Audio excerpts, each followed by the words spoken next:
ಇನ್ನು ಪುಟ್ಟ ಕಂದಮ್ಮನನ್ನ ಕೊಂದವನ ಕತೆ ಮುಗಿಸಿದ ಕಾಕಿ ಪಾತಕಿ ಮೇಲೆ ಗುಂಡು ಹಾರಿಸಿದ್ದು ಯಾರು ಗೊತ್ತಾ? ಹಾಗಾದ್ರೆ ಲೇಡಿ ಸಿಂಗಂನಿಂದ ಬಿಹಾರದ ಹಂತಕ ಕುಲ್ಲಾಸ್ ಕೀಚಕನನ್ನ ಹೊಡೆದುರುಳಿಸಲಾಗಿದೆ.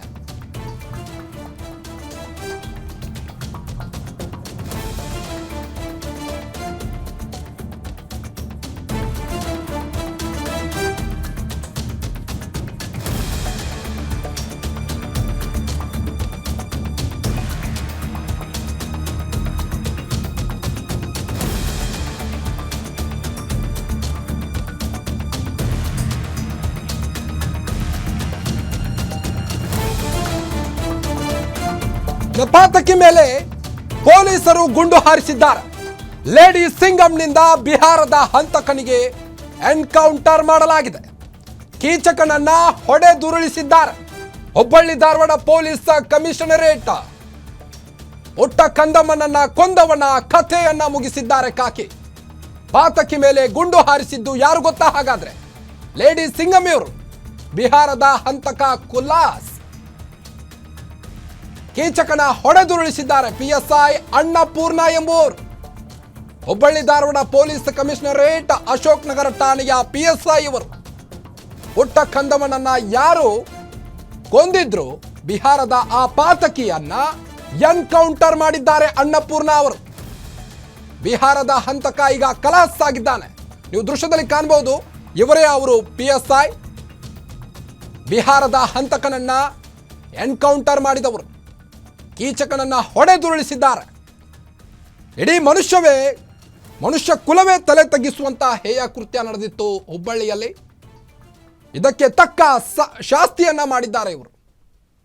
ಮನೆಯ ಬಳಿ ಆಟವಾಡ್ತಿದ್ದ 5 ವರ್ಷದ ಕಂದಮ್ಮ ಅಂತನೂ ನೋಡದೆ ಅದನ್ನ ಅಪಹರಿಸಿ ಕಿಡ್ನಾಪ್ ಮಾಡೋದಂದ್ರೇನು, ಅದನ್ನ ತೆಗೆದುಕೊಂಡು ಹೋಗಿ ಆ ಪುಟ್ಟ ಮಗುವನ್ನ ಮರ್ಡರ್ ಮಾಡ್ತಾನಂದ್ರೆ ಈತ ಮನುಷ್ಯನ? ಹುಬ್ಬಳ್ಳಿ ಧಾರವಾಡ ಪೊಲೀಸ್ ಕಮಿಷನರೇಟ್ ಅಶೋಕ್ ನಗರ ಠಾಣೆಯ PSI ಇವರು ಲೇಡಿ ಸಿಂಗಂನಂತೆ ಎನ್ಕೌಂಟರ್ ಮಾಡಿದ್ದಾರೆ ಆ ಹಂತಕನನ್ನ. ಇನ್ನ ಅಶೋಕ್ ನಗರ ಪೊಲೀಸ್ ಠಾಣಾ ವ್ಯಾಪ್ತಿಯಲ್ಲಿ ಈ ಒಂದು ಹೃದಯ ವಿದ್ರಾವಕ ಘಟನೆ ನಡೆದಿತ್ತು.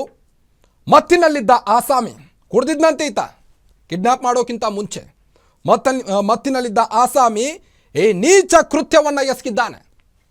ಸದ್ಯ ಮಗುವಿನ ಮೃತದೇಹ ಕಿಮ್ಸ್ ಆಸ್ಪತ್ರೆಯಲ್ಲಿದ್ದು, ಆಸ್ಪತ್ರೆಗೆ DCP ರವೀಶ್ ಕೂಡ ಭೇಟಿ ನೀಡಿ ಪರಿಶೀಲನೆಯನ್ನ ಕೂಡ ನಡೆಸಿದ್ದಾರೆ.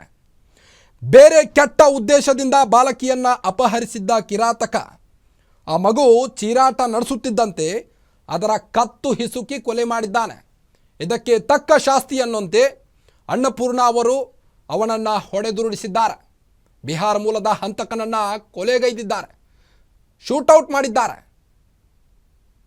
ಹತ್ಯೆ ಪ್ರಕರಣದಲ್ಲಿ ಆರೋಪಿ ಪತ್ತೆಗೆ ವಿಶೇಷ ತಂಡವೊಂದನ್ನು ರಚನೆ ಮಾಡಲಾಗ್ತಾ ಇದೆ.